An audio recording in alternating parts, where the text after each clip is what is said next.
Tonight, we got another great guest for you, certified life, love, and sex coach, ordained minister, and published author, Miss Dr. Kaci.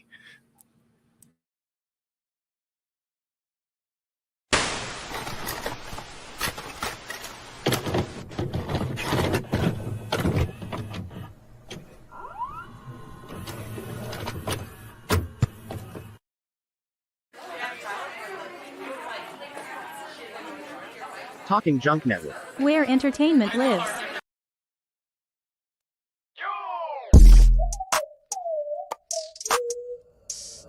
Welcome to Talking Junk. I'm your host, Jason Melendez. Live now every week on Fridays. Talking Junk. A multitude of professionals in different aspects, different walks of life. You have to come on and talk junk like a normal person.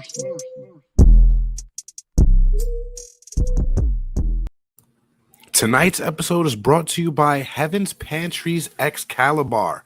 6 simple ingredients: dates, cashews, almonds, cocoa powder, coconut oil, and sea salt makes the perfect vegan brownie.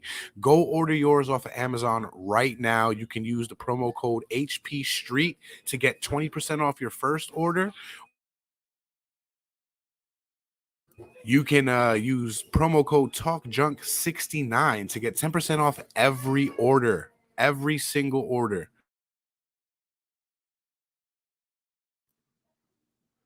We're also sponsored tonight by Dizzle, the premium luxury liqueur coming straight out of California. You got to go to the dizzlebrand.com and order you some Dizzle right now. You will not be disappointed. Trust me. You're going to DM me and say this was the best choice I've ever made. You know why? Dizzle mixes with everything. I have not found anything that this thing mixes wrong with. It is the best thing for a Saturday night, or in this case, a Friday night. Welcome to Talking Junk, the podcast that comes to you live every Friday night. I got a great guest for you guys tonight. She is well-versed in many, many topics. She got a couple books out that we're going to get into. Let's just bring her on and dive into, her journey, what brought her to these professions, where she started. I'm pretty sure, like every successful person nowadays, she has come from humble beginnings. We were talking a little bit backstage. She's a wonderful person. So let me shine her light on this episode, Miss. Excuse me, and I know that sounded crazy in that intro. There's no miss. She is Doctor. She has earned this title. Dr. Kaci, how are you doing? Hey, I'm doing pretty good. And yourself? I'm doing all right. A little flustered for some reason. I didn't have my Excalibur today is the thing. See, I got it sitting here and I didn't eat it yet. You got to get some Dizzle in. Oh, that's all we do here is Dizzle, Doctor. That's all we do here is Dizzle. It looked good. It's amazing. It's mango liqueur. It's only categorized as liqueur because it's cognac and tequila mixed with splashes and hints of orange and other citrus. It's amazing. It sounds good. So thank you again for coming on tonight. I know we were supposed to be on last Friday, but circumstances arose and I had to reschedule for tonight. So I'm glad that you had time. How was your work week? It was pretty good. So I have a very complex, not really complex situation. I don't work a typical job. I generally right now I am really focused on uploading episodes of content to Speaking Freedom TV and taking care of my kids, which keep me pretty busy.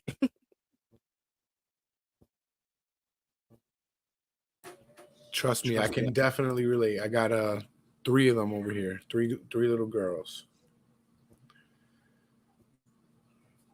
So this is your podcast page from Iheartradio. This is Yes.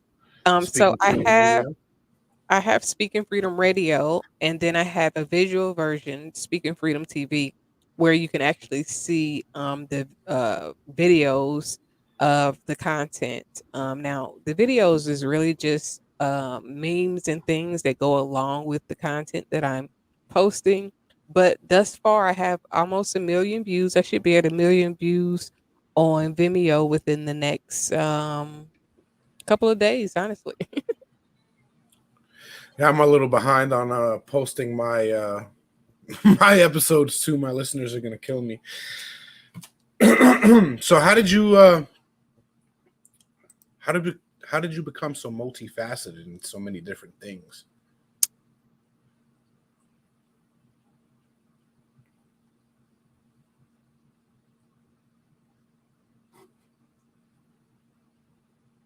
Dr. Casey, you still there? Did you freeze up on me?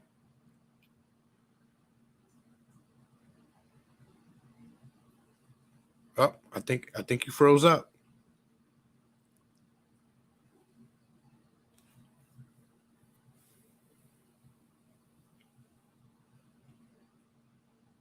All right.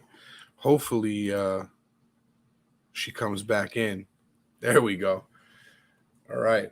So let's read a little bit of her bio right now. It says Dr. Casey, Speaking Freedom founder, is a devoted mother, published author, certified life coach in 7 disciplines. Oh, can you hear me? Yes, this is gonna be a good episode because we having too many technical problems.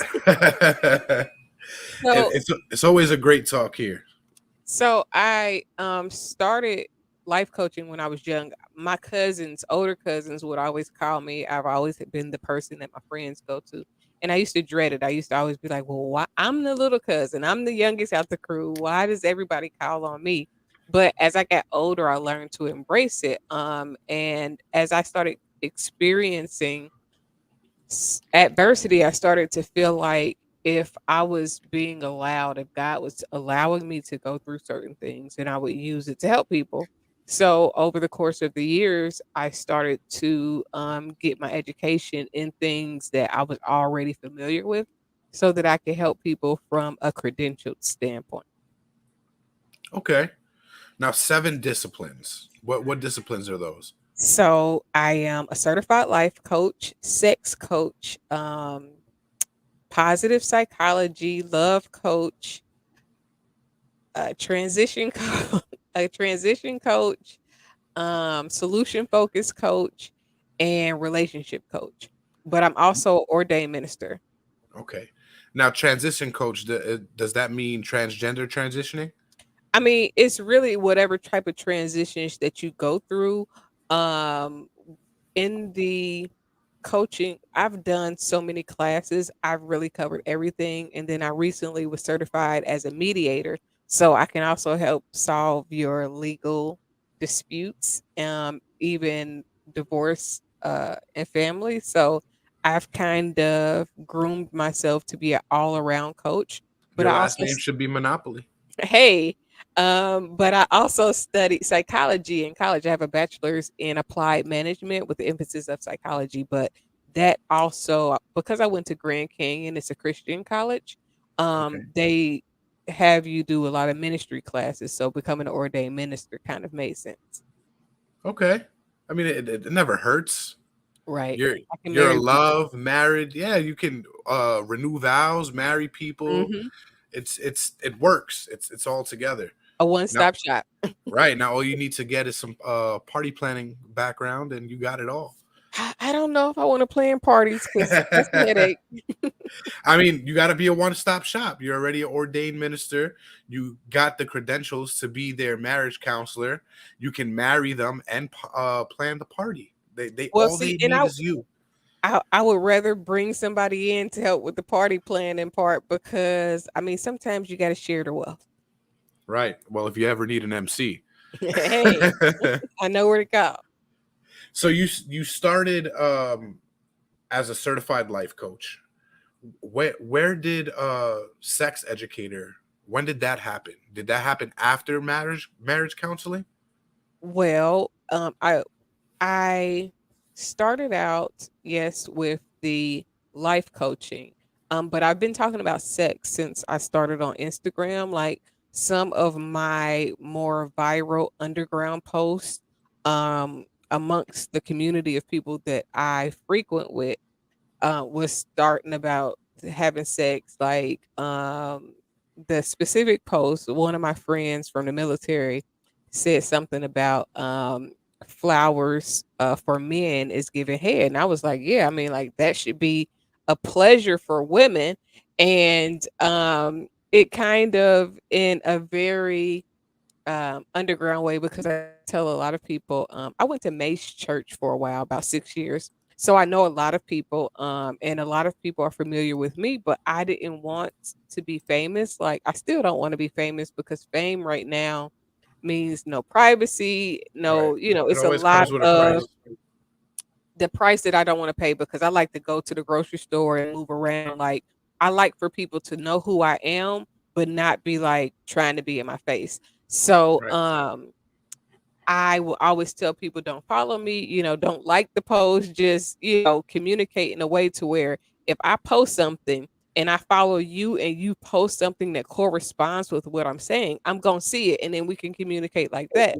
So it was kind of like a charades online. So if you ever see me post something and then you see something that looks similar or like it is a response, it probably is, but it's done in a way to where you would really have to know to be in the loop. Because if you're not in the loop, you would just think that it's just, the run of the mill post. Okay. I'm on your Instagram here. I'm kind of curious. So I want I to see which started out post that was. I had at one point I had 77,000 Instagram posts and starting in like 2017, 18, I started going and start clearing out the ones that was kind of like pointless and just filtering it because I used to post almost 120 posts a day. Wow. So but as a disabled veteran, that means that I'm at Thank you for your home a lot. service. So thank you. So it was about me curating the tone and setting a tone for people to follow. So with that, I would give advice to people about their marriages, about how to keep it spicy. So every Valentine's Day, February 14th, I would create posts just specifically like if you're married, this is where you need to look at because I'm gonna tell you all the craziest shit that you should do because So what there you're telling me, doctor, is that on top of having our yearly recurring guest for Valentine's Day, Miss Jack Jones, who owns a sex shop called Sugar, that we should invite you on as well. yes, because I have some very interesting views about sex and everything sexually explicit. It's not just marriage because I've been married. I'm divorced. I've been divorced for 10 years. And but following that, my marriage wasn't as intimate and as much sex as I would have liked. But we didn't start out with sex. We waited until we got married. We didn't kiss or anything like that. Right, the But traditional then way. we tried it. I would never do that again. Uh, You gotta test drive it before you buy it. I mean, and it's not that the sex was good. We actually had sex probably every single day after we got married for at least a month and a half, but it was so much to where it wasn't like I enjoyed it anymore. It felt like a task and a duty versus a pleasure. And then it wasn't a lot of in order for a marriage to be really vibrant, you have to do a lot of kissing, a lot of, things that lead up to sex that make you aroused throughout the course of your days. Because if not, then when it's time for sex, it's just like, okay, this is all he want, or all she wants, because women can be very sexually aggressive as well. And so, but if you are smacking your wife on the ass and, kissing her and doing things that leads up to it, then she looks forward to the sex, versus it being a chore. So, after that, after experience everything that I experienced, I thought my vagina was broken for a while. We wasn't having sex. So when I got But out why of was it my on you? Why couldn't his dick be broken okay, or his I just mojo? Why couldn't he have just lost his mojo? well, what I realized after divorce is that he was on porn and I was watching porn, but we was doing it separate. And I think that that's something that should be done together, like because you get to experience arousal together. You see what each other like, what y'all are into, what interests you, and then you're able to either role play or experience your own thing because you might watch something that you're not necessarily into, but it arouses you, and it's different for every person. So that made me start exploring for myself. Okay, so when I get married again, I want to be out the chain. I want to do shit that I didn't do in my first marriage. And Okay. I want to, so I have to marry somebody that's on my level when it comes to that type of foreplay and all of those things. And again, the sex with my ex-husband was not bad. Even though we waited, even all of those things, but we didn't have a friendship. So Right. without a friendship in a marriage, then you're just going through the motions. You argue. You're not speaking for weeks at a It time. needs a foundation.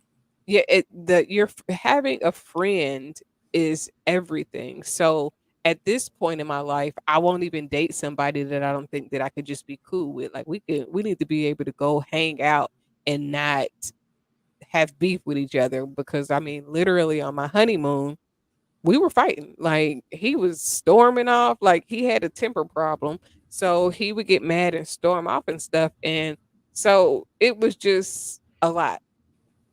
I, for a while, never wanted to get married again. I was just cool with like, I just want somebody that I can, I have my stuff, he has his stuff. We come together and we share everything together.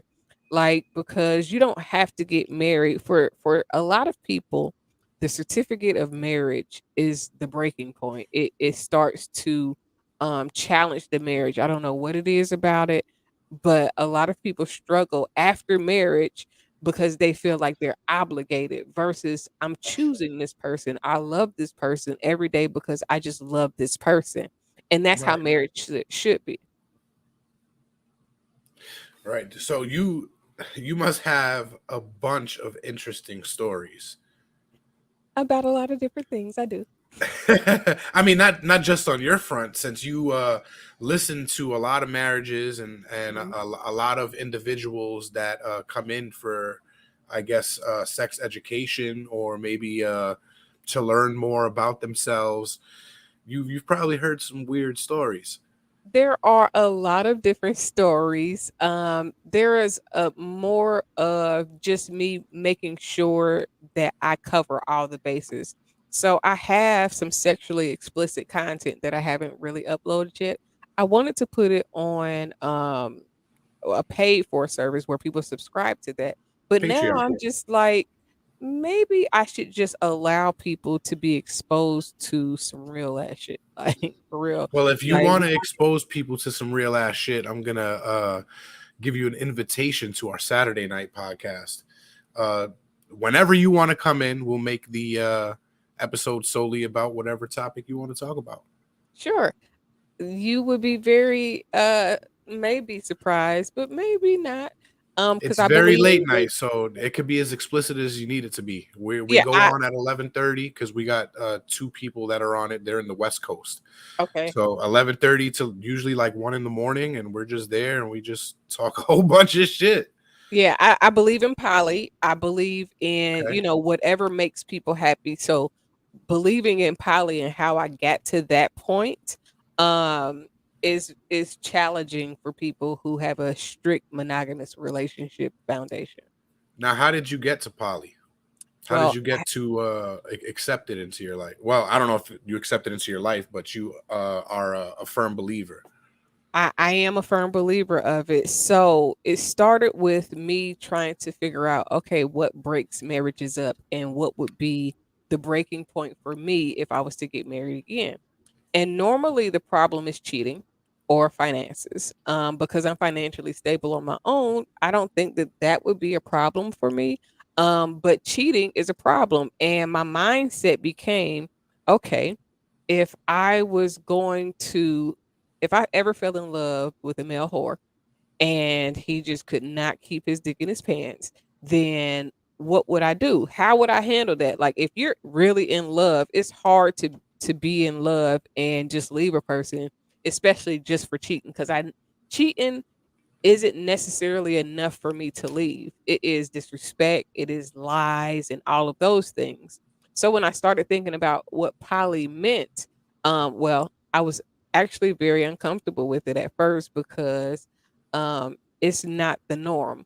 And then Right. as I started talking about like Adam and Eve, and then the first thing that I thought about was chess. It used to be two queens in chess. Now it's only one. And so a lot of the things that they give us is conditioning us to see it only the way that they want us to see it. But so Adam and Eve were not alone.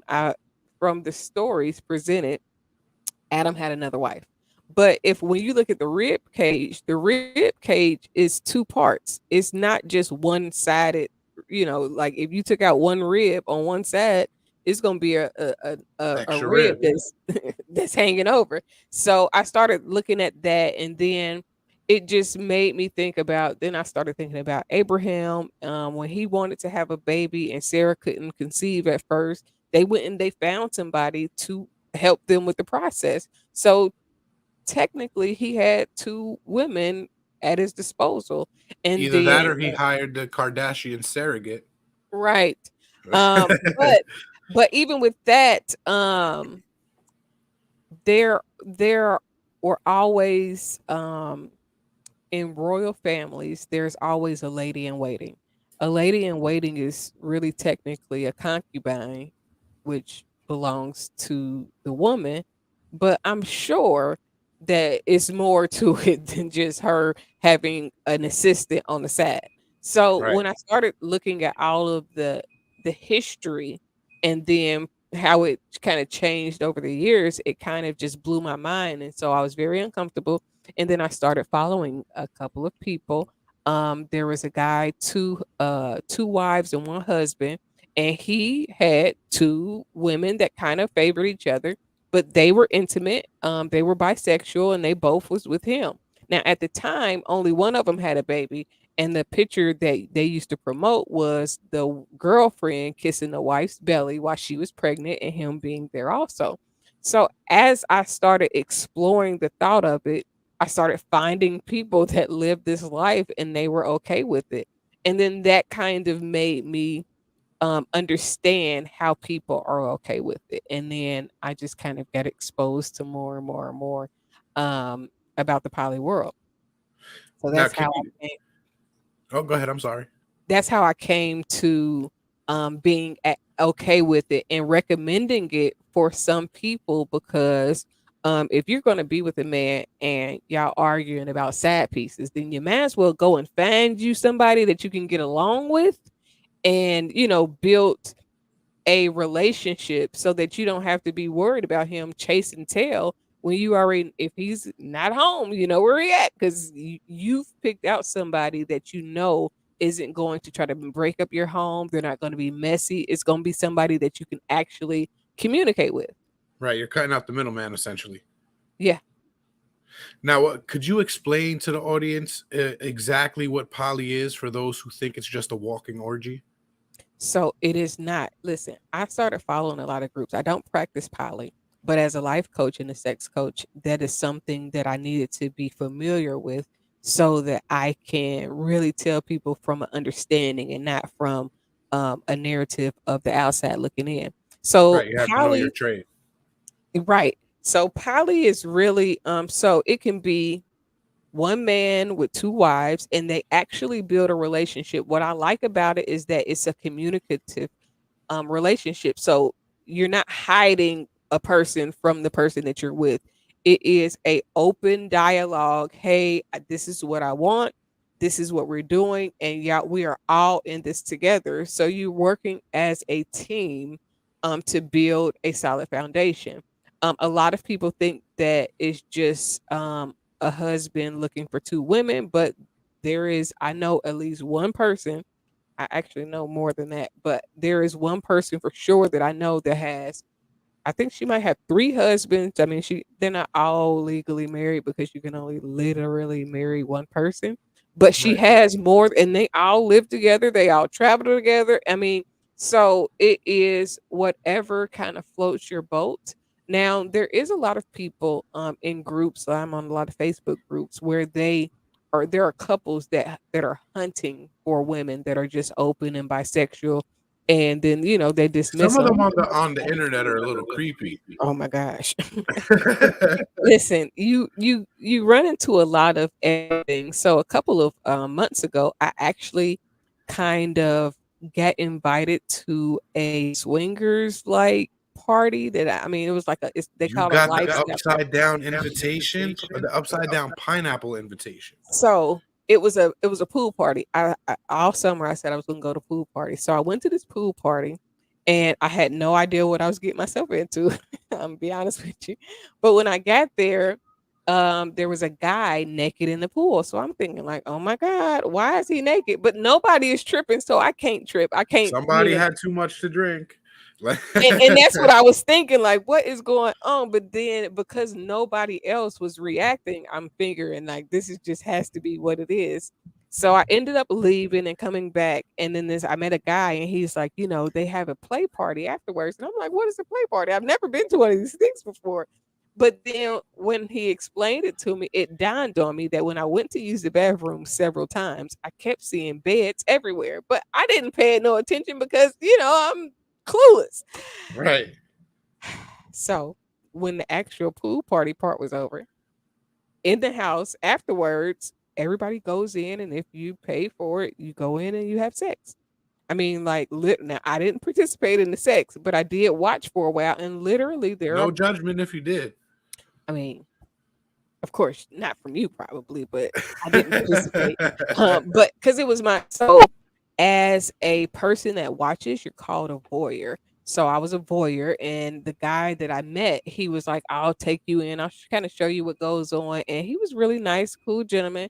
And he literally was holding my hand, and I had to have on my swimsuit. I couldn't have on full clothes, but literally watched a guy, and some. I mean, like one guy was in there kind of watching, and because he was a single man, they made him leave. But then he went back and he was eating coochie, and I mean, they was like really, it was really like a orgy type of thing, but it blew my mind because I didn't expect to go to that, but when I went, I was like, oh my gosh, like what did I get myself into? But I'm a sex coach, so I got an excuse to stay.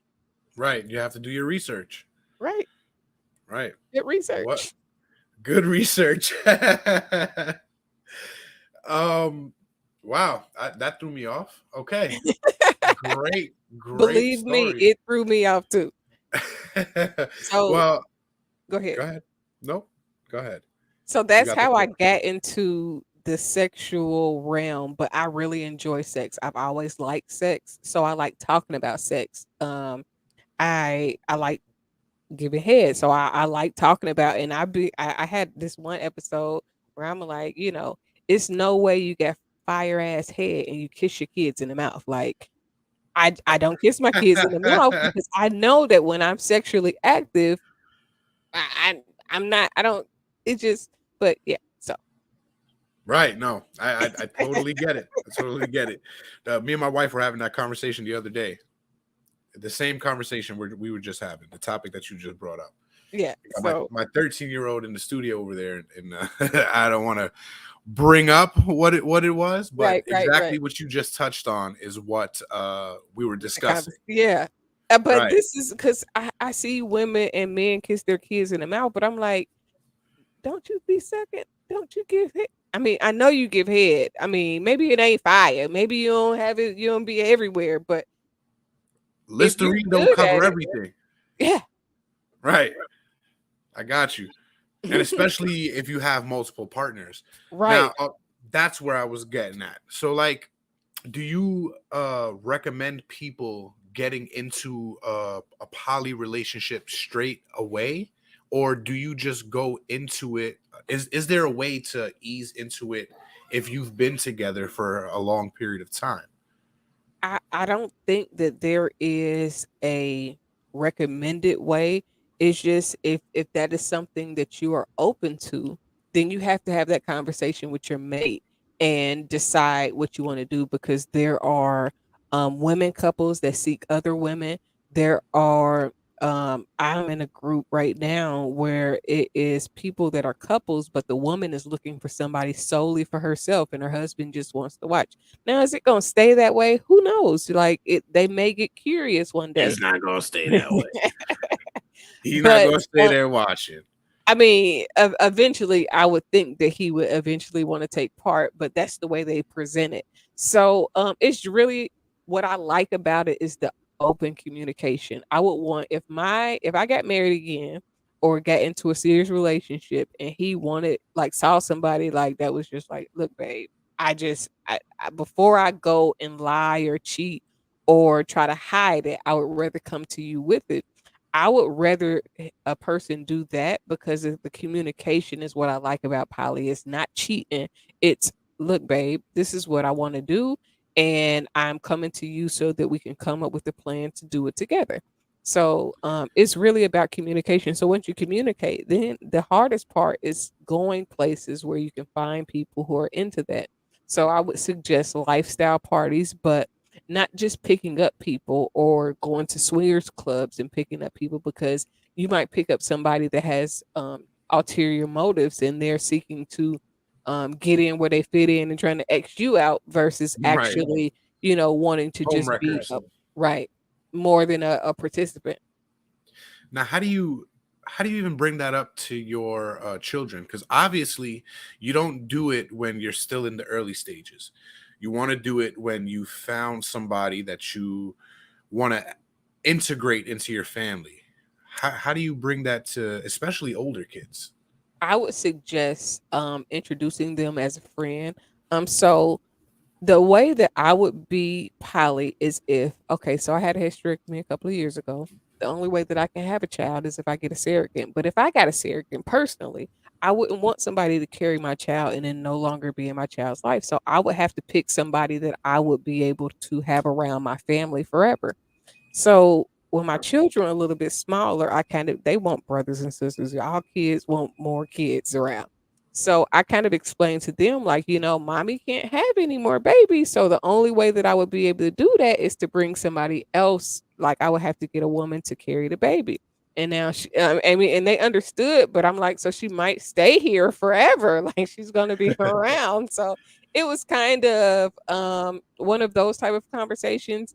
Right. I can't tell you what would be good for you and your household or your children, because everybody's children are different. Some are a little bit more advanced. Some they're gonna catch on anyways. You know what I'm Right. saying? But I would definitely wait until the relationship is solid to introduce your kids to them, and then kind of ease it in. That's your friend. That's it may be a special friend. That may be how you describe it, but I am one that would not necessarily want to be intimate in front of my children, especially starting off. And then as they grow up and aren't around, I mean, kids are not as dumb as we think they are, so they'll pick Right. up on it. They sure do. Now, being a marriage counselor, do you have to kind of integrate the children into the conversation from time to time? It depends on what the situation is. If it's a situation involving children directly, that sometimes people come in with bonus children, and blending families can be difficult. So if it's about blending families, then yes, you definitely want to try to incorporate the children's or consider the children in the conversation. But if it's with new parents, I really try to help new parents understand how difficult it is to be married and have children, because children put a strain on your marriage. They need you, and then you have to have time for yourself, but then you also have to have time for your mate. So it is always good to try to not necessarily get the children involved where they don't need to be involved and in conversations they don't need to be a part of, but making sure that they see healthy communication and relationship skills, because they are learning from everything that we do. Speaking of healthy communication and relationship skills, when is the best time to have the conversation about marriage counseling? As soon as you really before you get married, while you're married, it shouldn't be only when there's a problem. But if you find yourself having communication difficulties, if you find yourself feeling uneasy and you're not able to talk to your person, then you definitely want to bring somebody in to try to help you better communicate because problems happen.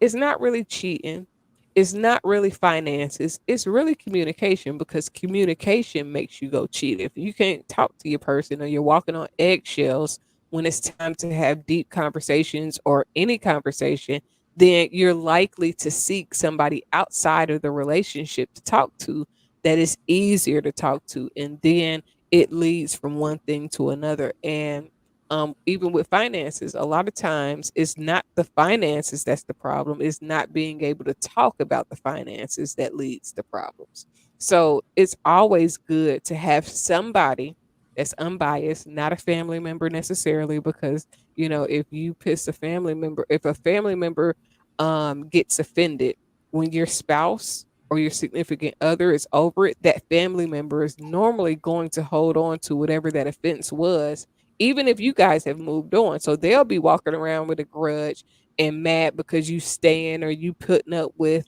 when if you go to somebody that's outside, unbiased, then they're more likely to tell you something based on skill, understanding, and compassion versus their feelings. So, but then it's also very important to go and seek help from people that are healed because there are a lot of people that are married and miserable. There are a lot of people that are just going through the motions. So, if you go to the wrong person thinking that they're going to tell you something good, they might tell you something bad based off of their own hurt or their own misjudgment or their own sorrows versus somebody that is happy and content within their own life and can tell you from a place of being whole and healed and at least positive, because some people are just negative. Most of the world, unfortunately. Well, I don't want to keep you for too much longer. I do want to thank you again for coming on. But before we get there, I want to tell you two things. One, don't go nowhere after I end this show. We got Okay. a little bit of talking to do on the side. And what is your favorite thing about what you do? My compassion is probably my favorite thing, and my ability to be very objective and just really helping people. I've helped people that's not necessarily having problems. I've helped people plan dates and get the spark back. That's what my real goal is. My thing is I help happily people become happier and miserably married people to separate and find their own individual happiness. So it's about making sure that people are really and truly happy because again, there are a lot of people that will go through the motions and they be so scared because of stability issues, codependency and all these other things that they won't even seek fulfillment. And sometimes people don't have to get a divorce. Sometimes they just need to figure out how to be more purposeful in their own life so that they can bring more into the marriage. Wow. Could you leave the viewers with a message of inspiration? The very message that I always give is understanding yourself and your purpose is the foundation to everything. If you want to be happy in your marriage, in your job, you have to get to know yourself and you have to understand who you are. Understand what made you who you are, your core issues. That means you might have to take time and look at the environment that you were raised in, what shifted your thinking, because a lot of people aren't who they truly are. They are disappointment and defense mechanisms on top of defense mechanisms, and then you keep stacking on defense mechanisms, and then now you're a totally different person. Now you can't find the fulfillment that you would want to have because of the things that have hurt you or changed you. And then the other part is really truly self acceptance, because a lot of people change because people told them, no, you shouldn't do that, or you shouldn't be like this. But everything that you are is truly who you need to be. Now, you may need to get control over your temper. You may need to understand how and when to use certain aspects of who you are as a person. But there is nothing about you that is an accident, is nothing about you that is really a mistake. There are no mistakes, there are only lessons. So every time that you think that, oh man, I messed up, or, I've made this mistake. No, it's not a mistake if you can find a lesson.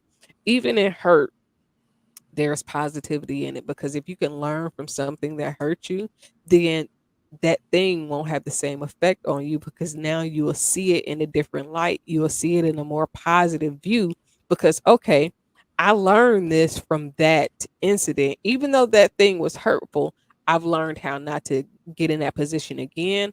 I've learned how to reconsider how I handle things. I've learned to identify red flags or things that I should watch for, so that I never make the same error or go down the same path twice. So if you don't like something that you experience, change how you experience. You are in control of your life.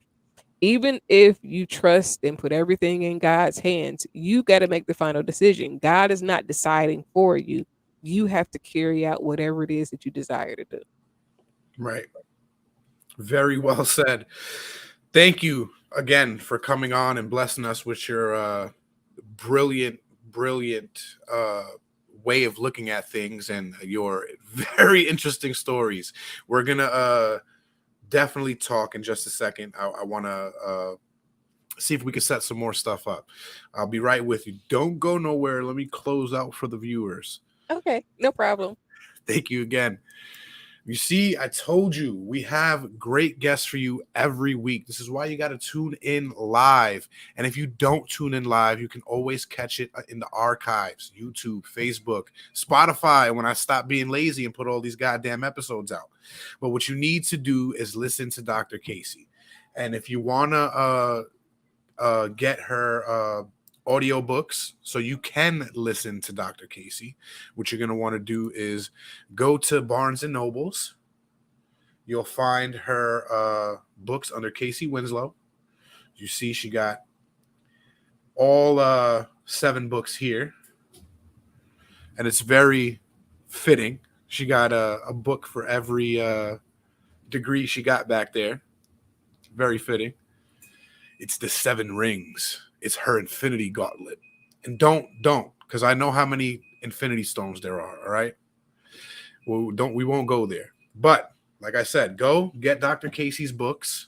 Tune in to Dr. Kaci's podcast. And be sure to look her up on social media, on Instagram. We'll go all the way back up so we can, there we go, Speaking Freedom on IG. Hit that follow button.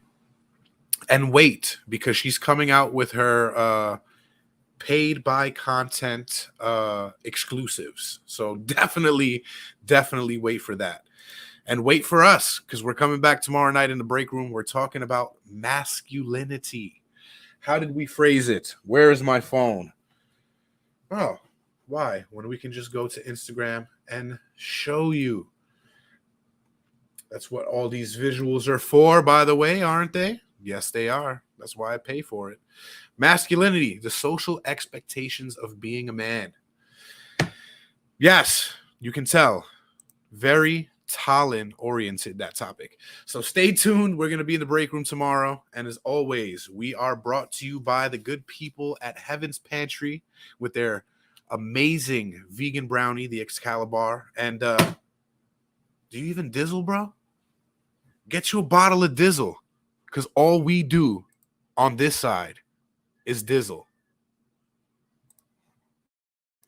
Remember what Dr. Kaci said. Know your aces, know your triggers, and most of all, know yourself. Because you don't know shit unless you know yourself. Oh, and know your partner.